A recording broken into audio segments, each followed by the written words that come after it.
Título: Tipos libidinais, 1931. A presente tradução inglesa constitui versão corrigida da publicada em 1950, tal como o artigo seguinte: Sexualidade feminina. Este foi iniciado em princípios de 1931 e terminado durante o verão. Constitui acréscimo tardio ao número muito pequeno de artigos de Freud que tratam da caracterologia, embora o tópico aflore à superfície num certo número de seus trabalhos, tal como, por exemplo, na primeira metade do capítulo 3 de O Ego e o Id, 1923d. Apenas duas de suas obras anteriores se haviam explicitamente relacionado com ele: Caráter e Erotismo Anal, 1909b, e alguns tipos de caráter encontrados no trabalho psicanalítico, 1916d. No presente trabalho, o assunto é considerado à luz do conceito posterior estrutural de Freud sobre a mente. A observação nos ensina que cada ser humano individualmente entende o quadro geral da humanidade conforme uma variedade quase infinita de maneiras. Se nos submetermos à multiplicidade, teremos inicialmente de escolher quais as características e os pontos de vista que tomaremos como base de nossa diferenciação. Para esse fim, as qualidades físicas indubitavelmente servirão não menos bem do que as mentais.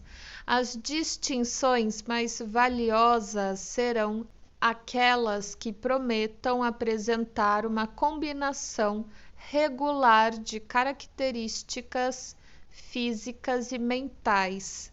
É de duvidar que já nos encontremos em posição de descobrir tipos que atendam a esse requisito, como, de certo, seremos capazes de fazer mais tarde, sobre alguma base que ainda ignoramos, se limitarmos nosso esforço a estabelecer tipos puramente psicológicos.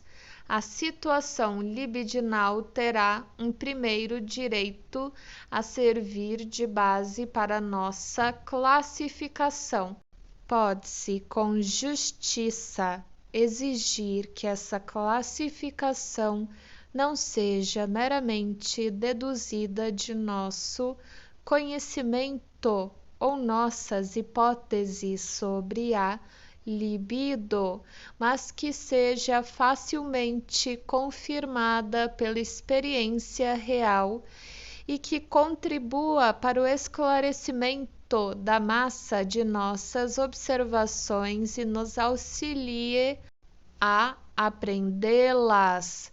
Pode-se imediatamente admitir que esses tipos libidinais não precisam ser os únicos possíveis mesmo no campo psíquico, e que, se partirmos de outras qualidades, poderemos talvez estabelecer todo um conjunto de outros tipos psicológicos.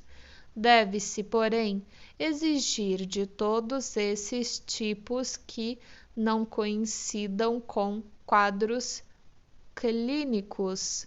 Pelo contrário, devem abranger todas as variações que, de acordo com nosso juízo prático incidem dentro dos limites do normal. Em seus desenvolvimentos extremos, contudo, podem aproximar-se de quadros clínicos e, dessa maneira, ajudar a unir o abismo que se supõe existir entre o normal e o patológico, de acordo, portanto, com que a libido seja predominantemente atribuída às províncias do aparelho psíquico. Podemos distinguir 3 tipos libidinais principais. Fornecer nomes a esses tipos não é particularmente fácil, seguindo as linhas de nossa psicologia profunda. Gostaria de chamá-los de tipo erótico, tipo narcísico e tipo obsessivo. O tipo erótico é facilmente caracterizado. Eróticos são aqueles cujo principal interesse, travessão, a parte relativamente maior de sua libido, travessão, está voltada para o amor. Amar, mas acima de tudo ser amado, é a coisa mais importante para eles. São dominados pelo temor da perda do amor e acham-se, portanto, especialmente dependentes de outros que podem retirar seu amor deles. Mesmo em sua forma pura, esse tipo é muito comum. Variantes suas ocorrem segundo se ache mesclado com outro tipo e proporcionalmente à quantidade de agressividade nele presente. Do ponto de vista social e cultural, esse tipo representa as exigências instintuais elementares do id a que os outros agentes psíquicos se submeteram. O segundo tipo é o que denominei de obsessivo, nome que a princípio pode parecer estranho. Distingue-se pela predominância do superego, que se separa do ego sob grande tensão. As pessoas desse tipo são dominadas pelo temor de sua consciência em vez do medo de perder o amor. Apresentam, por assim dizer, uma dependência interna em vez de externa. Desenvolvem um alto grau de autoconfiança e, do ponto de vista social, são os verdadeiros e predominantemente conservadores veículos da civilização. O terceiro tipo, com justiça chamado de narcísico, deve ser principalmente descrito em termos negativos. Não existe tensão entre o ego e o superego. Na verdade, se predominasse esse tipo, dificilmente se teria chegado à hipótese de um superego, e não há preponderância de necessidades eróticas. O principal interesse do indivíduo se dirige para a autopreservação. É independente, não se abre à intimidação. Seu ego possui uma grande quantidade de agressividade à sua disposição, a qual também se manifesta na presteza à atividade. Em sua vida erótica, o amar é preferido ao ser amado. As pessoas pertencentes a esse tipo impressionam os outros como personalidades.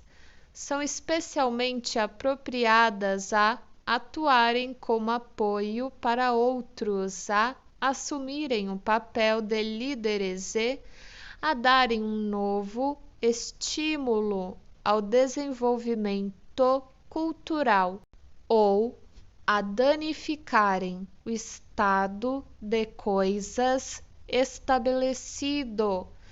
Esses tipos puros dificilmente escaparão à suspeita de terem sido deduzidos da teoria da libido, mas nos sentimos no terreno firme da experiência quando nos voltamos para os tipos mistos, que podem ser observados com mais frequência do que os não mistos.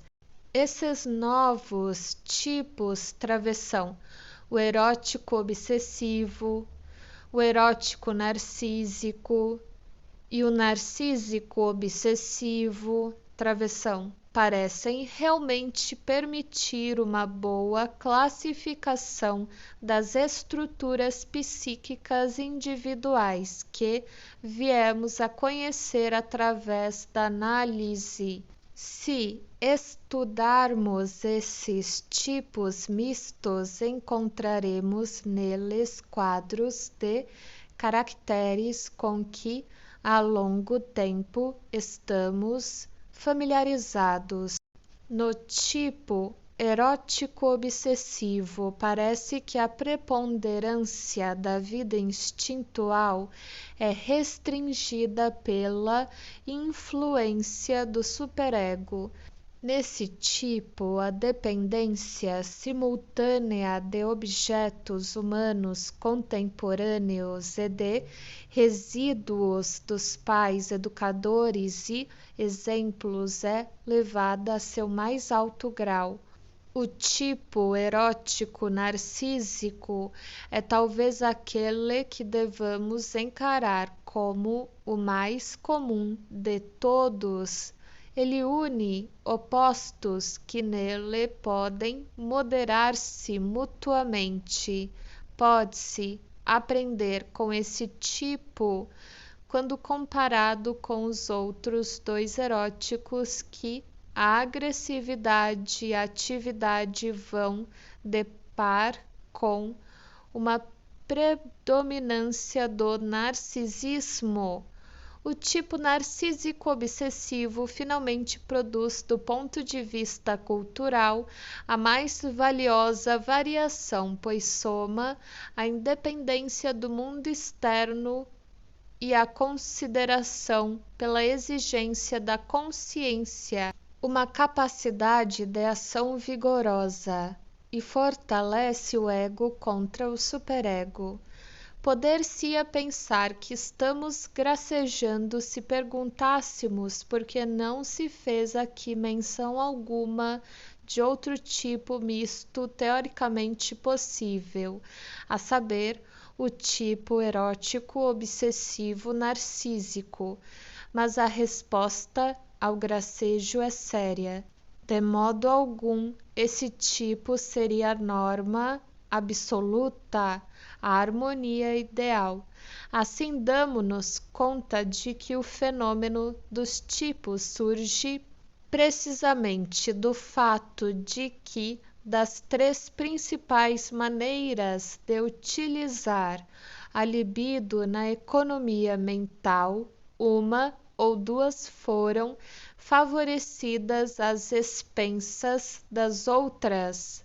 Pode-se também suscitar a questão de saber qual é a relação desses tipos libidinais com a patologia, se alguns deles possuem uma disposição especial de passar a neurose, e em caso afirmativo, quais os tipos que conduzem a que formas de neurose?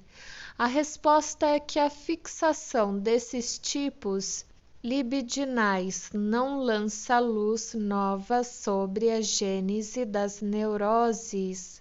A experiência nos mostra que todos esses tipos podem existir sem qualquer neurose. Os tipos puros assinalados pela preponderância indiscutida de um grande agente mental isolado parecem ter melhor possibilidade de se manifestarem como quadros caracterológicos puros, ao passo que podemos esperar que os tipos mistos forneçam um solo mais favorável para as condições que conduzem à neurose. Penso, porém, que não devemos tomar uma decisão sobre esses assuntos até que tenham sido submetidos a um exame cuidadoso e especialmente dirigido. Parece fácil inferir que quando pessoas do tipo erótico caem doentes, elas desenvolverão histerias, assim como as do tipo obsessivo desenvolverão neuroses obsessivas, mas essas inferências também partilham da incerteza que acabei de acentuar. As pessoas do tipo narcísico que se expõem a uma frustração do mundo externo, embora sob outros aspectos independentes, estão particularmente dispostas à psicose e também apresentam pré-condições essenciais para a criminalidade. Constitui fato familiar que as pré-condições etiológicas da neurose ainda não são conhecidas com certeza. As causas precipitantes delas são frustrações e conflitos internos, conflitos entre os três principais agentes psíquicos, conflitos que surgem dentro da economia libidinal em consequência de nossa disposição bissexual e conflitos entre os componentes instintuais erótico e agressivo. É trabalho da psicologia das neuroses descobrir o que faz com que esses processos pertencentes ao curso normal da vida mental se tornem patogênicos.